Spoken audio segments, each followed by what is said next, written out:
శిరీష్ గారు నమస్తే అండి.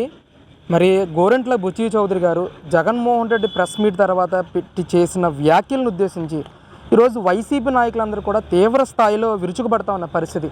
అసలు బుచ్చి చౌదరి గారు చేసిన వ్యాఖ్యల్ని మీరు సమర్థిస్తారా? ఆయన నిజంగానే తప్పుగా మాట్లాడారా? జగన్మోహన్ రెడ్డికి వ్యాఖ్యలను వక్రీకరించి మాట్లాడారా? ఏంటి అసలు మీ అభిప్రాయం ఏంటి ఆయన వ్యాఖ్యల మీద? వైసీపీ పేటీఎం నాయకులు ఎవరైతే ఉన్నారో వాళ్ళు మాట్లాడదలిస్తే వాళ్ళు ముందుగా మాట్లాడాల్సింది వాళ్ళ నాయకుడు మీడియా ముందుకు వచ్చి మాట్లాడిన మాటను ఫస్ట్ వాళ్ళు మాట్లాడాలి.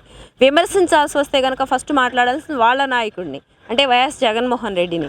అంటే ఆయన అన్న మాట ఏంటండి, రఫా గంగమ్మ జాతరలో పొట్టేళ్ళు నరిగిన రఫా నరుగుతా, అది వాళ్ళు ఫ్లెక్సీలు పెట్టారని అడుగుతుంటే ఈయన 1కి 10 సార్లు రిపీట్ చేయించి ఏంటమ్మా చెప్పండి అని చెప్తూ ఇలా తగ్గేదేలే అన్నట్టుగా చూపిస్తూ పుష్పడేలాగా చూపించుకుంటూ, అంటే ఇక్కడ వాళ్ళ నాయకులు ఈరోజు ఏదో మీడియా ముందుకు వచ్చేసి బుచ్చే చౌదరి గారు మాట్లాడారని చెప్పి ఓ రాజ్యంగా పేలేస్తున్నారు. ముందు మీరు మీ నాయకుడు ఏం మాట్లాడారో చూసుకోండి. ఒక సీఎం హోదాలో ఉన్నటువంటి వ్యక్తి, 5 years రాష్ట్రాన్ని పరిపాలించినటువంటి వ్యక్తి మాట్లాడాల్సిన తీరు, ఆయన పద్ధతి, ఆయన యొక్క విధానం ఏంటనేది మీరు ఒక్కసారి ఆలోచించారు. రాష్ట్ర ప్రజలందరూ ఆలోచిస్తున్నారు. వాళ్ళకి ఒక పరిజ్ఞానం వచ్చింది కాబట్టి ఇతని గురించి ఆయన 11కు పరిమితం చేసి కూర్చోబెట్టారు. మీరు అది మర్చిపోయి అసలు మనకు 11 సీట్లు ఎందుకు వచ్చినాయి, మనం ఏం చేయాలి, ప్రజలకు మనం ఏం లోడ్ చేసాము, మనం ఏం మార్చుకోవాలి, మనం ప్రజల్లోకి ఏ విధంగా వెళ్ళాలి, ప్రజా సమస్యలు ఏవైనా ఉంటే ప్రభుత్వం దృష్టికి ఏ విధంగా తీసుకెళ్ళాలి, అసెంబ్లీలో మేము ఏ పాయింట్ లేవనెత్తాలనే దాని మీద దృష్టి పెట్టకుండా, అసెంబ్లీకి వెళ్లకుండా బయట ఎక్కడ రౌడీలను పరామర్శించడం, బెట్టింగ్ వాళ్ళని పరామర్శించడం, మాఫియా వాళ్ళని పరామర్శించడం, ఇదే పనిగా పెట్టుకొని ఈయన ఈరోజు ఎంత స్థాయికి దిగజారిపోయాడంటే, ఆయన 5 years రాష్ట్రాన్ని పరిపాలించామన్న మాట మర్చిపోయి, నాకు ఈ రాష్ట్ర ప్రజలు మా దరిద్రమో దురదృష్టమో, మాకు 5 సంవత్సరాల పాటు ఈ మా తెలుగు ప్రజలు ఈయనకు అధికారాన్ని ఇచ్చారు, మా దురదృష్టం అనుకోవాలి, ఇంకోటి అనుకోవాలి, అది కూడా మర్చిపోయి ఈరోజు రఫా నక్కుతా. అంటే బుచ్చయ్య చౌదరి గారు అన్నారు, ఇది ఆయనకు కూడా వర్తిస్తుంది, మేమేమి ఖాళీగా ఏం లేం కదా, మాకు అంటే నోరు మాకు ఉంది, నాలుక మాకు ఉంది, మాట మేము అనగలం, కానీ ఆయన ఆ విధంగా అనలా, రఫా నరుగుతామని మీకు కూడా వర్తిస్తుందనే అర్థంలో ఆయన మాట్లాడారు. కానీ మీకు ఇలాగ చెప్పారు కాబట్టి మీకు నచ్చలా, అందుకే ఇంతమంది విమర్శలకు వస్తున్నారు. నాలాంటిది చెప్పాలంటే చెప్తాం మేము కూడా రఫా అని. ఇది ఒక సభలో ఈయన ఏం చెప్తున్నాడు, ఒక ప్రెస్ మీట్లో 40 మందితో బెలూన్స్ ఎగరేయించారు, మేము 40,000 మంది ఉందాం, మేము తిరగబడితేనన్నారు. ఇప్పుడు నేను చెప్తున్నాను, మీరు 40,000 మంది, మేము 1,00,000 పైగా ఉన్నాం, టీడీపీ కార్యకర్తలు 1,00,000 పైగా ఉన్నాం. ఇంకా చెప్పాలంటే 5 కోట్ల రాష్ట్ర ప్రజలు మాకు 164 సీట్లతో 95% ఆఫ్ పీపుల్ మా వెనకాల ఉన్నారు. అలాంటప్పుడు ఈ రాష్ట్ర ప్రజలందరూ కూడా తిరగబడితే మీ గత ఏంటి, అది ఆలోచించండి.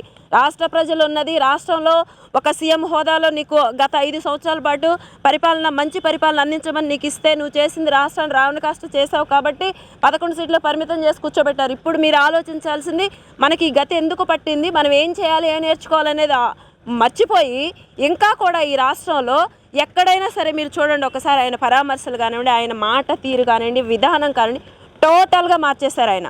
అంటే ఏంటి, ఈయన ఇలాగ ఎందుకు చేస్తున్నారు అంటే, నాకైతే అనిపిస్తుంది ఏదో ఒక కేసులు, ఈయన అన్ని అక్రమార్జనలు, ఆర్థిక ఉగ్రవాది ఎలాగూ, ఇంకా బోల్డ్ అని కేసులు ఉన్నాయి, ఇవన్నీ కూడా ఎందుకు చేస్తున్నారంటే, రేపటి రోజు నేను ఏదైనా కేసులో జైలుకి వెళ్తే ఈ రాష్ట్రాన్ని, ఈ రౌడీ, ఈ గంజాయి బ్యాచ్, ఈ రౌడీ బ్యాచ్, ఈ బెట్టింగ్ బ్యాచ్, వీళ్ళందరూ కూడా ఒక తాటి మీదకి బ్లేడ్ బ్యాచ్ వచ్చేసి రాష్ట్రాన్ని రావణ కాష్ట చేయాలి, అధోగతి పాలు చేయాలన్న ఉద్దేశంతోనే ఈయన ఇవన్నీ చేస్తున్నాడని నాకైతే అనిపిస్తుంది.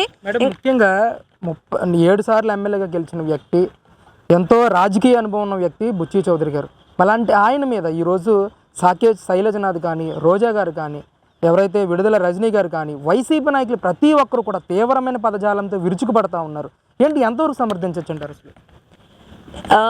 వాళ్ళు ఫస్ట్ ఆయన బుచ్చే చౌదరి గారు 7 సార్లు ఎమ్మెల్యేగా గెలిచినటువంటి వ్యక్తి, అంటే గతంలో అన్న ఎన్టీఆర్ గారు ఉన్నప్పటి నుండి ఆయనతో కలిసి నడిచినటువంటి వ్యక్తి, ఎంతో రాజకీయ అనుభవం ఉన్నటువంటి వ్యక్తి. ఒక్క మాటలో చెప్పాలంటే ఆయన రాజకీయ అనుభవం అంతా లేదు, ఈయన వయసు ఒక మాటలో చెప్పాలంటే. అయినా కూడా అంతటి వయసులో కూడా ఆయన విఘ్నతతోనే మాట్లాడారు, సభ్యతతోనే మాట్లాడారు, సంస్కారాన్ని ఎక్కడా వదిలిపెట్టలేదు. అన్నిటికి మించి పార్టీ క్రమశిక్షణ అంతకు మించి తప్పలేదు. ఇదంతా వదిలిపెట్టి వీళ్ళు ఎందుకు గగ్గోలు పెడుతున్నారో అర్థం కావట్లేదు. వీళ్ళకి ఏమైనా పదవులు కావాల్సి వస్తే రేపటి రోజున ఏమైనా కొత్త ఇన్ఛార్జీలు ఏదో వేస్తున్నారు అన్నారు, వాటిలో చూసుకోవాలి, అక్కడ కొట్టుకోవాలి భజన, అంతేకాని రాష్ట్ర ప్రజలు ఏమైనా పిచ్చోళ్ళ రాష్ట్ర ప్రజలు మనం ఏం చెప్పినా కానీ అవాస్తవాలను ప్రచారం చేసుకుంటూ వెళ్తే వాళ్ళే నమ్మి మన వెనకాల పడతారనుకున్నారా? కాదు. తెలుగు ప్రజలు చాలా తెలివైన వాళ్ళు, విఘ్నతతో కూడుకున్నటువంటి వాళ్ళు. క్రమశిక్షణకు మారిపోయినటువంటి తెలుగుదేశం పార్టీలో ఎవ్వరు కూడా శృతి మించి మాట్లాడరు, క్రమశిక్షణ తప్పి అంతకంటే మాట్లాడరు.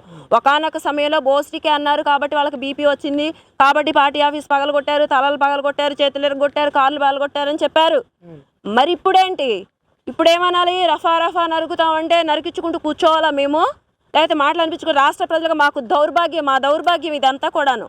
ఇలాంటి నాయకుల్ని కనీస ప్రతిపక్ష హోదా కూడా లేకుండా చేసినా కూడా కనీస ఆలోచన అనేది లేకుండా ఎప్పటికీ కూడాను సినిమా డైలాగులు చెప్తూ, ఒక పక్కేమో పవన్ కళ్యాణ్ గారిని సినిమా డైలాగులు, సినిమా ఇదని చెప్పి ఆయన విమర్శిస్తూ ఉంటారు, ఇంకొక పక్కేమో వీళ్ళే సినిమా డైలాగులు చెప్తారు, సినిమా యాక్షన్స్ చేసి చూపించుతున్నారు.